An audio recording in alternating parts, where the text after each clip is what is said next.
Hi, everyone, and welcome to another episode of Pickleball and Politics, where I combine my quest to stay out of the kitchen with my passion for politics.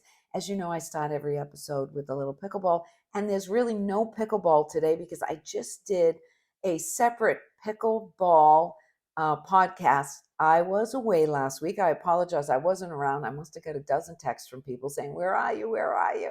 And I had all this great intention of doing a podcast from Kiowa Island in South Carolina, where I was last week, but it just never happened. Day became night and night became day. And the next thing you know, it just didn't happen. The tide came in, the tide went out, and there were jellyfish on the beach. What else can I say? So I looked at my phone about an hour ago and I had 24 texts from my pickleball ladies, and they all want to play. They all want to play. They all want to play this afternoon. And I thought to myself, who has time to play this afternoon? Donald Trump is being indicted yet again for the second time in almost as many months. And I don't have time for pickleball. I have to analyze this. I have to watch what they're all saying, the talking heads on TV. I've got to flip between CNN and Real America's Voice and MSNBC to see what the enemy is saying. And I don't have time for pickleball. I've got to analyze this. I've got to do a podcast. I don't have time for pickleball, but I did just talk about it. So if you want to know all about Kiowa Island and their pickleball program, you can get it on the other podcast I just did. So here we are again. I can't believe I'm doing another podcast on Donald Trump being indicted. It just infuriates me. And what infuriates me the most is the double standard of justice that we're seeing exhibited right before our eyes right now in America. We have a president of the United States who, when he was vice president, I'm talking about Joe Biden, who, because I wasn't here last week, I didn't talk about, like, the man is just, he's a farce. Everything about his administration is a farce. He's a farce. He's at the Air Force Academy. He can't even stand up. What kind of a commander in chief do we have? We have a bunch of young men and women graduating from the Air Force Academy, and the man can't even stand up. That's our commander in chief, a man who can't even stand up at the Air Force Academy. I can't even walk without being assisted. He's just everything horrible. That's all I could say. Joe Biden is a farce. And Joe Biden, as vice president with no authorization to have all these classified documents, is storing them behind his old Corvette in his garage. No, we don't hear anything about that. Another double standard. We don't hear anything about Hillary. Yeah, well, we did there for a while, but nothing ever happened to Hillary, did it? No, she had her staff pound their cell phones with hammers. She had her server scrubbed. She destroyed documents. Nothing happened to Hillary. Nothing at all. We right now have Hunter. You want to talk about a miscarriage of justice, of a double-tiered system, of a corrupt system.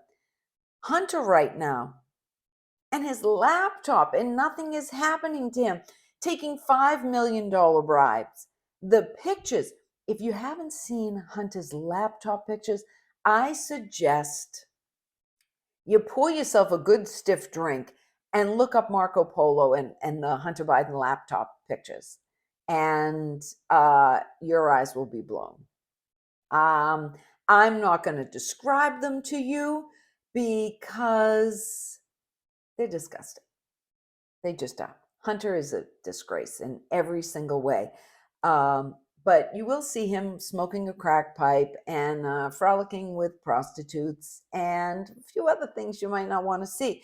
But let's not forget that Hunter has taken $5 million foreign kickbacks, $5 million kickbacks from foreign entities. He's throwing guns out the window, and he's in the car with his dead brother's widow doing who knows what. He's smoking crack. We've seen it all, right? Hunter's just, ugh. The two-tiered justice system right now. I mean, the FBI must be compromised because everyone can see that only Republicans are prosecuted, only charges are brought up against Republicans. There are never charges against any Democrats, no matter what they do. Hillary destroyed the documents. Biden's hiding all kinds of documents in his behind the Corvette. We know about Hunter. The rule of law and the Constitution is just slowly slipping away in this country. It is, unfortunately. And I want to know why they're pursuing Donald Trump so aggressively, and yet they never do anybody else. Well, I think we know the reason. Despite what they do to Donald Trump, despite how they attack him, despite how much they make up stories and lies from Russia on down to the Steele dossier started it, Russia. The phone call. They continue to attack him because despite it all, since 2015, when he came down that escalator with Melania, he has been under relentless and constant attack. And no matter what they do to him, his poll numbers still remain high. Republicans are not abandoning him. And it's not just MAGA and ultra MAGA Republicans, it's all Republicans. Because at the end of the day, they can look back to just two and a half years ago, and eggs were $1.50, under $2. Now they're $4, $5, $6. Gas was $2.25. Their mortgage was under 3%. I mean, I can go on and on and on about how much housing costs have risen and insurance premiums have risen and all just the cost of living in general. I'm going to tell you, I was at BJ's the other day and I bought these great meatballs they have. They're Angus meatballs. And just 1 year ago, they were like $18.99 and now they're $24.99. Well, they've gone up 26.7% in 1 year. This is like that with everything. So despite these constant attacks on Donald Trump, his poll numbers still remain high because he put America first. Always did. The FBI is compromised. We have such a banana republic going on right now. We're at the verge of losing every single thing we've worked so hard for, especially our freedom. Because just the way our constantly we're being canceled and said we can't say things and what we can't say and what we're not allowed to say and how we're going to be targeted. I mean, listen, Donald Trump says it all the time. They're only after me because I stand in the way. But think about it. If they can do this to a former president of the United States who was legitimately elected, what could they do to us at any moment? At any moment, they can do anything they want to us. And you know, they're going on and on. I'm watching the news, especially the enemy, CNN and MSNBC, because you got to watch the enemy because that's the only way you're going to know what they're doing. And they're saying, oh, he's going to jail for 200 years, 100 years. Listen, you are not going to find a jury in Florida where you won't have at least one person that's going, nah, this didn't happen. No big deal. Okay. He's not going to be convicted. This is all a trick and pony show right now. They're going to go after him in Georgia too. Same thing. It's going to be all tricks, all ponies. Let's see. Look this way while we're doing this over here. One of my favorite Harry Potter books is number 4, which is Goblet of Fire. And I'm going to read this. I probably don't need my glasses. It's right here in front of me, but I'm going to read this because this is from Albus Dumbledore says this in Goblet of Fire. And he says, dark times lie ahead when we must choose between what is easy and what is right. That's what's ahead of us. Last week when I was away, I was talking to someone at dinner, and they said, "Oh yeah, I understand. You're into politics and stuff, but it's time for someone new because I can't take any more mean tweets from Donald Trump, and I don't think he's polite." And I said to the guy, "You don't think he's polite? You don't think he's polite?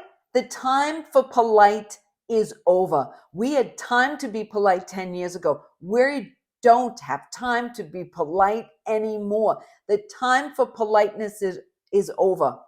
Our basic freedom is at a crossroads. If they can go over and after a former president of the United States, there is nothing they won't do to us. Nothing. I end every episode with the dink of the day, and today's dink is Special Counsel for the United States Department of Justice, Jack Smith. Now, my real problem with Jack Smith is when Merrick Garland appointed him, he might have looked to see what his wife's into. Well, his wife is a documentary producer, and she did a documentary on the Obamas. Who'd have thunk it? And then she gave $2,000 to Joe Biden's campaign. Now, that alone, he should not have been on the case. He's another hack. He's another part of the deep state, Jack Smith.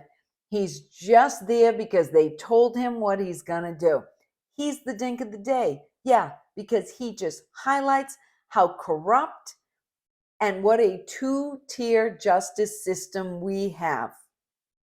If Merrick Garland wanted to look legitimate, wanted to make it look like there was no bias involved in here, why didn't he put a Trump appointee on it? Yeah, let's see a Trump appointee. Let's see what a Trump appointee found. But now we find another deep state operative who's in the Justice Department who's going to do what the deep state tells him to do. Because like Donald Trump says, they're really not after him. They're after us. Or was it, they're not after him, they're after us? You know what I mean. There are dark days that lie ahead. Anyways, you can reach me on Getter at Pickleball and Politics. You can reach me on Instagram at Pickleball and Politics. You can reach me on Twitter at Pickle and Paul. If you like this video, give me a thumbs up on YouTube here at Pickleball and Politics. You can also go to my website, pickleballandpolitics.com. Leave me a message on any of those platforms. I love to hear from you. Subscribe. Give me a thumbs up. In the words of Albus Dumbledore, dark times lie ahead. When we must choose between what is easy and what is right, we have to choose what is right, and it's not going to be easy.